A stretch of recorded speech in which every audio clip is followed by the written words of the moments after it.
Hello दोस्तों, राधे राधे। आप सभी को जय माता दी। माता रानी का दिन चल रहा है तो बहुत ही प्यारा सा सोहर लेके आई हूँ। आप लोग सुनो और अपना प्यार आशीर्वाद दीजिए।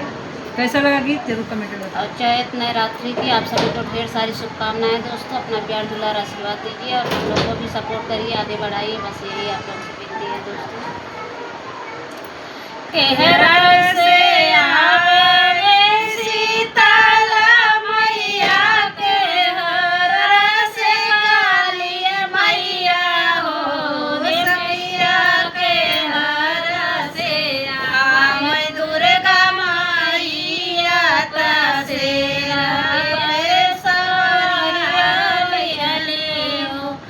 सखिया के हर से आवे दुर्गा मैया, तसेरा पूरबू से आवली शीतल मैया, पछुआ से काली मैया हो। सखिया उत्तर से आवे दुर्गा मैया, तसेरा हो। हे सखिया उत्तर से आवे दुर्गा मैया, तसेरा हो। कालई के आवे शीतल मैया, कालई के काली मैया हो। सखिया कालई के आवे दुर्गा मैया, तसेरा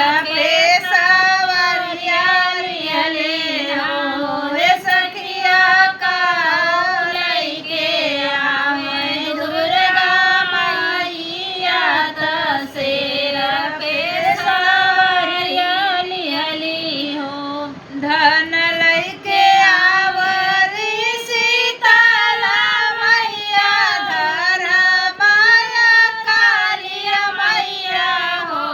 धन लैके आवरी शीतल मैया, धरमाया काली मैया हो।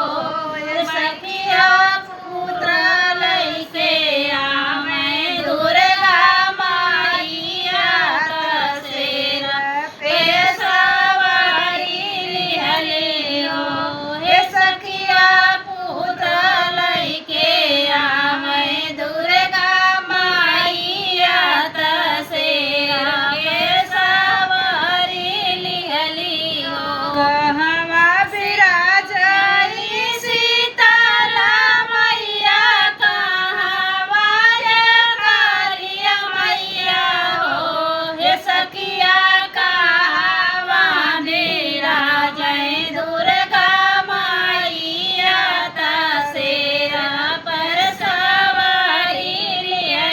हो।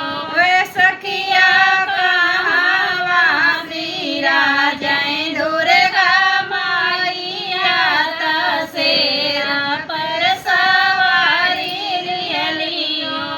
निमिया के डरिया शीतल मैया, घन काली मैया हो। हे सखिया मंदिर बैठा जय दुर्गा मैया, तसेरा हो। हे सखिया मंदिर बैठा जय दुर्गा मैया, तसेरा हो। कैसा लगा गीत कमेंट में जरूर बताना। सबको माता रानी की कृपा बरसे। जितने भी दर्शक ये गीत सोहर सुन रहे हैं सबकी मनोकामना पूरी करो। जय माता की। जय माता दी।